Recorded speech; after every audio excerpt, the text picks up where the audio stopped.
Hey, so I just want to make this really quick video here, just as a little overview of some fighting game terminology that we might be using in the Absolver community. This is just a quick little overview of what exactly we're saying when we say it.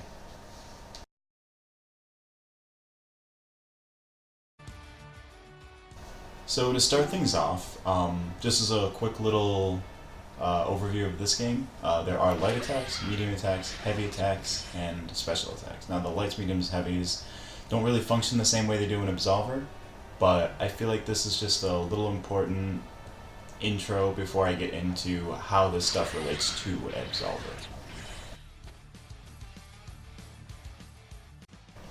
So the first thing I really want to jump into is the notion of combos, right? So we use the word combo in Absolver sometimes maybe a bit liberally. What you see in Absolver is mostly untrue combos, right? That is, there's a way out of the combo.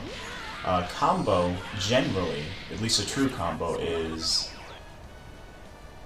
a sequence of attacks in which each one after the first is confirmed. And what confirm means is that, so once I land that low sweep on Goku, every attack afterwards is confirmed. There's nothing he can do about it.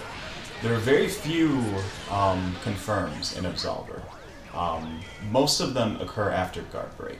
However, another word for this would be a sequence, right? All combos are sequences, but not all sequences are combos, or strings.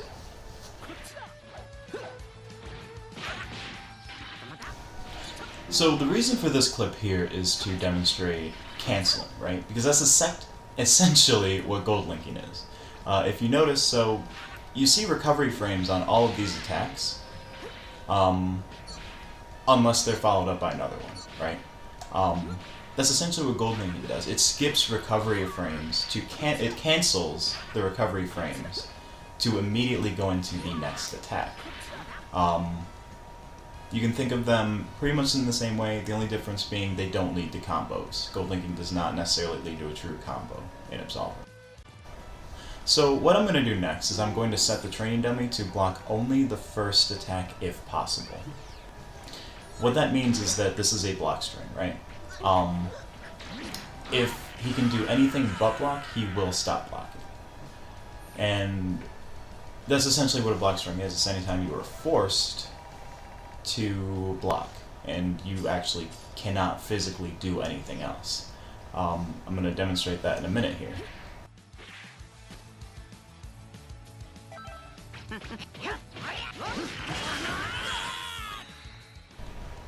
Okay, so that is the string. We're going to block it one more time, but this time I'm going to try and mash my way out. And as you see on the left side of the screen, I'm actually trying to mash out, but nothing's happening. That's because I'm stuck in block stun. Frame advantage works pretty much exactly the same way in Absolver, right? If you are stuck in block stun, you can't do anything. With that said, Absolver doesn't really have a lot of block strings. It does have block strings, but they are very few. I think they all occur after either Spiral Palm or Collar Chop. I think those are the only possible block strings, is just 2 hits.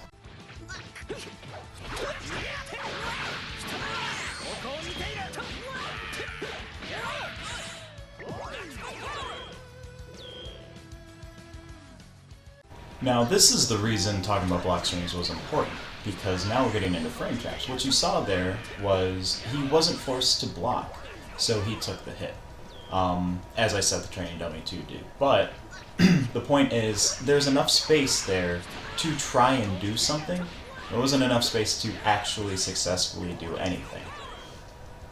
That's what a frame trap is. I think some of us are a little bit confused on what a frame trap is. I've heard a lot of different definitions since I've returned to Absolver, and pretty much all of them are wrong. In Absolver, frame traps work differently than traditional fighting games because nothing is really active frame 1, right? In this game, you have the option to reflect if there's a gap in pressure, right?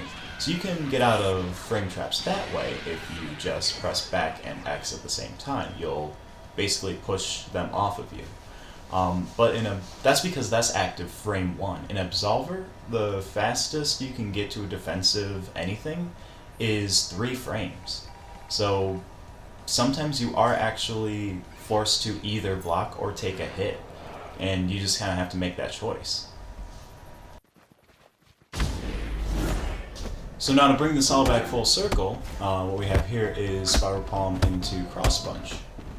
That is a true frame trap in Absolver, and the reason for that is you have a frame advantage on Spiral Palm of 12 on hit and on guard. So whether he blocks that or takes the hit, my Cross Punch is safe. There's nothing he can actually do about it. He has to decide if he's going to block or take a hit. I suspect he tried to parry there, but because he only had 2 frames to attempt to parry, it was actually impossible. He had enough time to initiate startup, but not enough time to actually parry.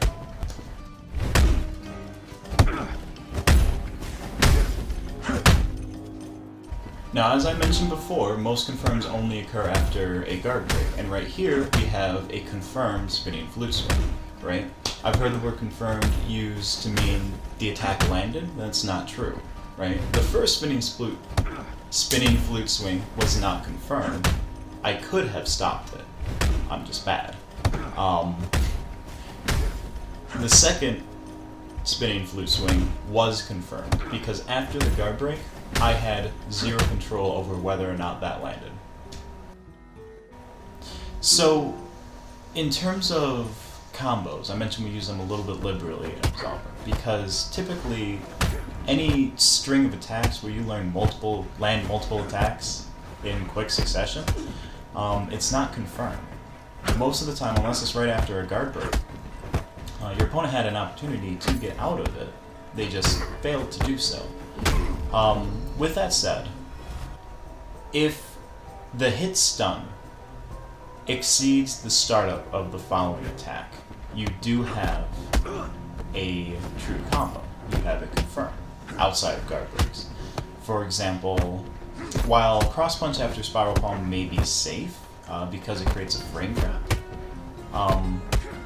after landing Spiral Palm, if you were to throw out, say, Jab Punch, that would be a true combo, that would be a confirm. Whereas if you were to throw out Jab Punch after Spiral Palm is blocked, that would create a block string. These offer very small advantages in a fight, and I don't really personally feel like they're worth it, but that is essentially what a combo is in Absolver.